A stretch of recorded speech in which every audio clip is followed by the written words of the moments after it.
Hallo und willkommen. Welcome to Aiden Eyewitness. Is Liverpool catching up with Manchester? Personally, I don't think Liverpool has any reason to catch up with Manchester. And how does the £1 billion cost of the new waterfront skyscraper district compare with the cost of the Albert Dock and the Three Graces in today's money? We'll look at those later, as well as another stalled project that's getting me worried. We're going to focus mainly on the waterfront and give you lots of obscure but interesting information. But we start our journey here at the southern end of Brunswick Dock. The Liverpool waterfront is constantly changing, and has been for centuries. These new developments are only the latest chapter in a story that has many twists and turns. Here at Brunswick Dock, a tall building might have been constructed during the 2000s, just over there, next to the old lock gates.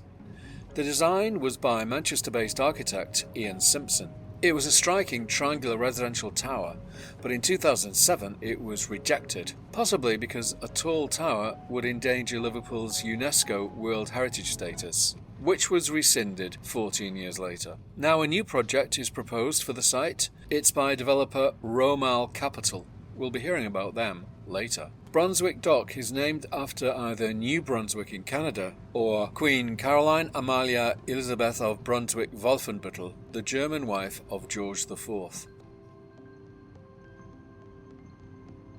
So we'll make our way up the main road that runs parallel to the waterfront. Here it's called Sefton Street. Where it meets Parliament Street it becomes Challoner Street. Just before the name changes to Wapping, we take a left into Queen's Dock, named after Charlotte of Mecklenburg-Strelitz, Queen Charlotte, the German wife of King George III. That's the former HMRC building, later converted into apartments. And now we take a right and drive along by the river. We're passing King's Dock, named after George III. His name seems to crop up a lot. A lot of new development has taken place in the last few decades, with the convention centre, a new car park to replace the one burnt down, and the arena, previously the Echo Arena, renamed the M&S Bank Arena. There is no dock at King's Dock, it was filled in. But keep the name King's Dock in mind for later. This project, along with the rest of the Liverpool waterfront, was supported by the European Regional Development Fund. And now we come to the Albert Dock, Liverpool's most famous tourist attraction and one of the best in the UK. The former warehouses were turned into a complex including apartments, restaurants and museums. The Beatles story. Tate Liverpool, the Maritime Museum and the Slavery Museum are currently undergoing major renovation. The Albert Dock was a success story when it was built. It was a state-of-the-art piece of construction. It was named after Prince Albert, who opened it in 1846, another regal personage from Germany. So how much did it cost? There is a definitive figure. £782,265. Today, around £80 million. I've double-checked this using the Bank of England inflation calculator. The Google AI results are not reliable. It was expensive at the time, but it has stood the test of time. There were plans in the 70s to fill in the dock, demolish the buildings and put a car park here. Thanks in part to the efforts of architectural historian Quentin Hughes, they renovated it at a cost in the 80s of about £100 million, roughly £280 million today. In 2023, the Albert Dock was sold for around £40 million. I think it's important to get an idea of how much these big projects cost, even though I often find it totally baffling. We continue along the waterfront past Salthouse Dock, and now we're approaching the Three Graces, Liverpool's architectural crown jewels. They're situated on the site of George's Dock, that's George III again. They are magnificent, but how much did they cost to build? The Liver building, opened in 1911, cost £800,000. The Port of Liverpool building, opened in 1907, cost £250,000. But there's no figure for the Cunard building, completed in 1917, but let's assume it cost £500,000. So the total cost would have been around £140 million in today's money. Seems like a lot, but can you put a price on the fame and esteem that they have brought to Liverpool?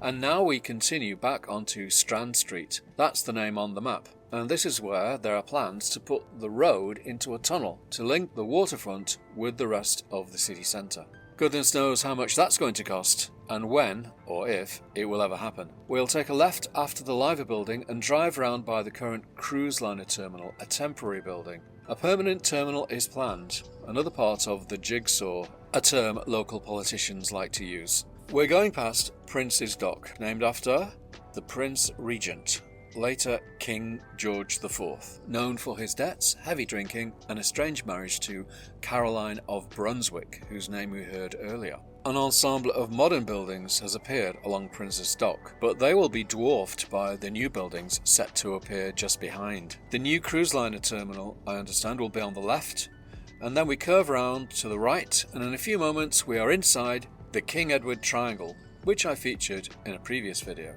So again, what was the price tag? Yes, it's £1 billion. That's 1,000 million. That seems like an awful lot. 1,000 new top-of-the-range Lamborghinis, or 3,000 new London Routemaster buses, imagine them lined up along the waterfront, or 5,000 houses at the average Liverpool house price of 200,000. The mind boggles, but these projects are big. Oh, I forgot to mention that the project has been renamed from the King Edward Triangle. That's the name given to the industrial estate formed by a triangle of roads, named after the pub of the same name, which has been demolished. And the new name is Kings. Kings. Kings reminds me of University Challenge. Kings, your start of a turn? And those demonstrations in the US. Kings, Could it be confused with King's Dock we saw earlier? But here, there isn't a King's anything, it's just Kings. And this new skyscraper district is going to stand head and shoulders above its neighbours. There are plenty of references to kings in Liverpool and queens, so I suppose you could say it fits in well. The Kingsway Tunnel and the Queensway Tunnel, Queen's Drive, King's Road in Bootle, and there are those queens that float on the water, the Queen Elizabeth and others. In 1207, King John gave his approval for Liverpool to receive a royal charter, and so I give my seal of approval to the name Kings. I mentioned another project, not on the waterfront, that's causing me some concern. It's the Littlewoods building, next to Botanic Park and Edge Lane. The plans are to turn it into a film and TV studio campus. As we can see from the shots by Cinemaker, work has progressed. The clock tower has been removed to be replaced by a replica, and the damaged roof has been taken off. But as we can see, work on the site is paused. That's because there is a so-called viability gap. According to the Liverpool City Region Mayor, Steve Rotherham, £50 million is needed to get the project back on track. 50 million, that doesn't sound so much. But he said when he went to number 10 Downing Street, it was a big ask. But he says he's optimistic. Still, £50 million seems small in the context of the £2 billion investment fund Steve Rotherham announced at MIPIM for projects all over the Liverpool City region, with a £10 billion regeneration pipeline. Link below. My head's starting to spin. MIPIM stands for Le Marché International des Professionnels de l'Immobilier, and it's the world's foremost property market event held every year in Cannes. Let's have some facts about Kings, the new waterfront skyscraper district, and here are some screenshots from a brilliant short visualization video, which you can watch on the official kingsliverpool.uk site. Link below. Cost estimated at £1 billion. A total of 8 buildings of different heights, well over 2,000 apartments, 8 acres, that's about 5 football pitches. The tallest building will be 70 stories tall, and it will be designed by Simpson Huff. It will contain a 5-star hotel and luxury residences. These excellent visualizations tell the story. Screenshots from the video. Full marks to whoever produced them. This building looks quite distinctive. Some people have said, with its curved corners and inset balconies, it's more interesting than the ones he's designed for Manchester. It will be 727 feet, or 221.5 metres tall. The tallest building in Liverpool, but still not as tall as those in Manchester. And that brings me on to the question, is Liverpool catching up with Manchester? Well, I have some clear views here. Liverpool should not be trying to keep up with the Joneses of the M62. Instead, it should go its own way, because all cities are of a different size. The Manchester conurbation is bigger than the Liverpool conurbation, partly because the Manchester conurbation is located inland, The Liverpool city region is next to the sea, which prevents its expansion, apart from land reclamation along the Mersey. So Liverpool should do it its own way. The pace over the past few years has been too slow, but it's starting to catch up with itself. Size is not synonymous with status. The City of St Asaph in North Wales, 21 miles southwest of Liverpool, is no less a worthy city, just because it's a little bit smaller. Actually, it's a lot smaller. Its population is 3,485. It's called a city because of its cathedral.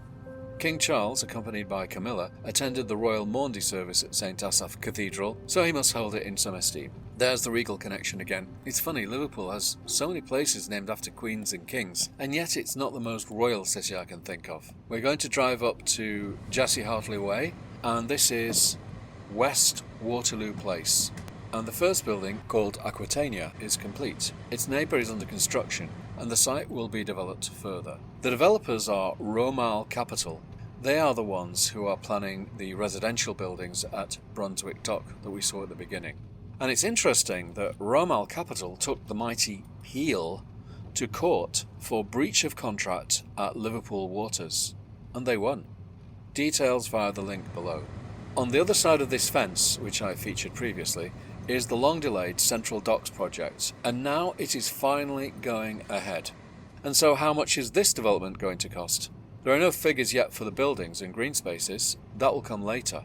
But as we can see, the preparation of the site is in progress. Graham is carrying out the work. Not a guy who drinks down the Baltic Fleet, but a very large construction and civil engineering company. And what about that large shiny thing just in the distance, shaped like a large fig roll? The Hill Dickinson Stadium. You could say it's the catalyst for all the development that's now in progress along the waterfront. Similar to the Three Graces, it's built above a historic dock, and it's said that it was the catalyst for UNESCO to withdraw their World Heritage status. But we don't need UNESCO to tell us that Liverpool has a magnificent World Heritage status. That's clear to nearly everyone. So what about the cost of the Everton Stadium? As with some other projects, there seems to be a lack of clarity about the exact figure, but it's estimated to be between 750 million and 800 million pounds. So that's around 4/5 of the estimated cost of the neighbouring King's skyscraper district. Money well spent? You hear people complaining about the large amounts of money being thrown down the drain on projects and that it should be spent on something else. But money used wisely for new development is a trigger for economic progress, providing many construction jobs while being built and many long-term jobs for years afterwards. Projects like the one we've seen help to build the infrastructure of the local economy.